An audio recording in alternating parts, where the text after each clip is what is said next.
scrambling to a fighter jet and taking off in less than 5 minutes. So if you saw part 1 of this video, I kind of explained how we would sit alert and scramble. If the phone rang, you don't answer it, you run straight to your airplane and you get airborne as quickly as possible. We typically get airborne in about 4 minutes or less. So you run to the airplane, you jump in. As soon as the crew chief removes the ladder, you throw the JFIS Start 2 switch, and then you go through your ground ops. Your stored heading alignment takes about 60 seconds while you're also doing your flight control built-in test, which is about 40 to 50 seconds. And then when all that is done, you just taxi right out. You're pre-cleared for takeoff and tower has cleared the airspace for you. You check in with them and they'll give you the clearance. You don't have to even request it. You just say your call sign and they're ready for you. They're waiting for you. You're literally buckling in as you're taxiing out of the hardened aircraft shelter and pulling right onto the runway. And so we'd get airborne in 4 minutes or less. And the point of sitting alert was to be able to provide combat air support to troops all over the country, whatever theater you were in. And we'd be able to get almost anywhere in the country in a matter of minutes because we'd be airborne in 4 minutes. We would accelerate to usually stores limits. So depending on your configuration on any day,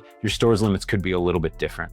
Typically 550 knots, 0.95 Mach, something like that. And then as number 2, you need to close the distance with your flight leader, your element mate, without overspeeding your stores, because your element mate is basically accelerating to the maximum speed you're allowed to fly. On that initial radio check-in, they've given you coordinates of where you're going, or they've sent it through link 16, your initial point. And so you're taking off and you're going straight there as quickly as you possibly can. So you're pushing it up 550 knots. Once you climb up into the 20s, 24,000 feet or something, you're probably going 0.95 Mach up there. And then as the number 2, you're just trying to catch up and fly line abreast on your element mate. And basically you're just trying to get to the area as quickly as you possibly can. There were times where we took off and within minutes we're arriving, where we call and make contact with the ground troops about 20 miles out, and we're able to coordinate with them that we never even slowed down.